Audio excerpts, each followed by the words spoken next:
Representative Lloyd Doggett on Tuesday became the first House Democrat to publicly urge President Biden to remove himself from the 2024 race following his poor performance at last week's debate. Doggett, who has served in the House since 1995, said he had hoped the debate against former President Trump would provide some momentum to turbocharge Biden's poll numbers. That, however, did not come to fruition. He argued President Biden has continued to run substantially behind Democratic senators in key states, and in most polls has trailed Donald Trump. I had hoped that the debate would provide some momentum to change that. It did not. Doggett said in the statement. Instead of reassuring voters, the president failed to effectively defend his many accomplishments and expose Trump's many lies. I represent the heart of a congressional district once represented by Lyndon Johnson. Under very different circumstances, he made the painful decision to withdraw, he later said. President Biden should do the same. Doggett, who is 77, just 4 years younger than Biden, lauded the president's legislative achievements in his years in Washington, but argued that now is a moment to pass the torch in the Democratic Party. While much of his work has been transformational, he pledged to be transitional, Doggett said. He has the opportunity to encourage a new generations of leaders from whom a nominee can be chosen to unite our country through an open democratic process. My decision to make these strong reservations public is not done lightly, nor does it in any way diminish my respect for all that President Biden has achieved, he continued. Recognizing that unlike Trump, President Biden's first commitment has always been to our country, not himself. I am hopeful that he will make the painful and difficult decision to withdraw. I respectfully call on him to do that. The statement from Doggett came less than 1 week after the first Biden-Trump debate in the 2024 race, during which the incumbent at times stumbled over his words and appeared to lose his train of thought. Okay, they go into some more stuff here, but the important part is that we're seeing the first current member of the House say Biden needs to get out of here, and I actually have quite a bit to say about his comments. So, where he mentions that Biden has, is like having poor polling, right? Okay, that's true, but it's what, 4 months away from the election. There is time for him to catch up if he campaigns hard enough. That is an argument that his supporters could make, and one I think is pretty sound because a lot can change in 100 days. I'll put it that way. Um, but I do agree that instead of reassuring voters, Biden's performance did not properly defend his accomplishments or call out Trump's lies. Biden's debate performance is arguably one of the worst in any presidential debate, and that includes not even just like general elections, primaries as well. We beat Medicare. What, folks? He sounded horrible. This is not me saying this is some Trump defender. He did not look good after that debate. It was awful. I've watched it twice now, and I still can't believe that happened. Like it was pathetic. Um, Now, I do like that Doggett mentions LBJ and that Johnson made, and he of course notes that these were different circumstances. Johnson's withdrawal really boiled down to his unpopularity over the handling of Vietnam. Um, no one would have said that Johnson, I mean, Jesus, to think he only lived to be 64, was cognitively declining at all. Like he was of sound mind for his entire life in terms of just no one would say, oh, this person is getting too old to take office. Um, but I should also mention that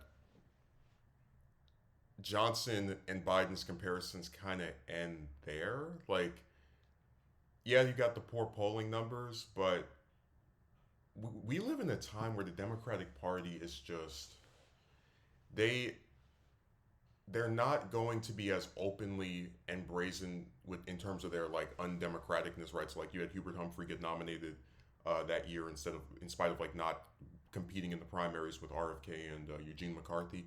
I still can't. Again, maybe I'm wrong. I still can't see them saying, okay, Biden's out, and now we're going to have Gretchen Whitmer or Gavin Newsom, who didn't even run this time around. I just don't see that happening. Call me crazy, but that's something I can't picture in the current era.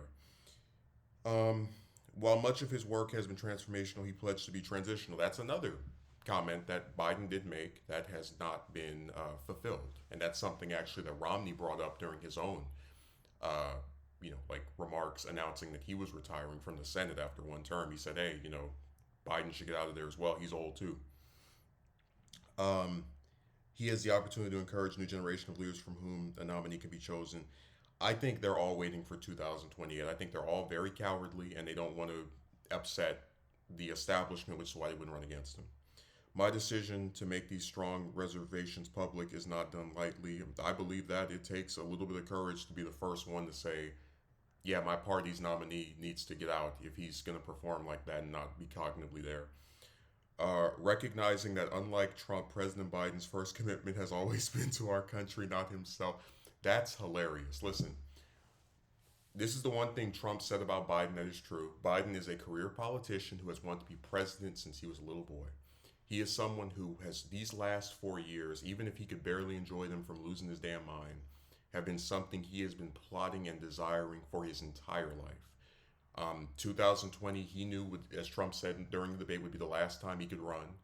And he seized on that opportunity and, through a series of circumstances, was able to win in spite of whatever cognitive decline he was already feeling at that time.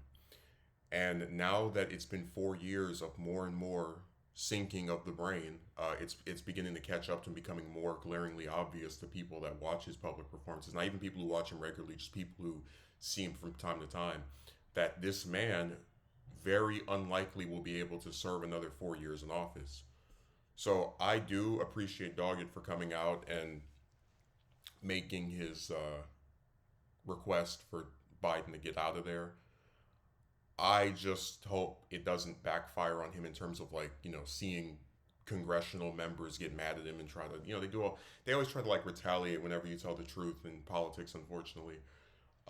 But this is a brave comment on his part, because the other members won't say anything. They wouldn't dare primary him. This old man that they knew was too old to keep staying as president with his mind going the way it is. It's sad that we're in this crazy circumstance where you either vote for a convicted criminal or a guy who probably should be retired in a rocking chair somewhere. It's really nuts.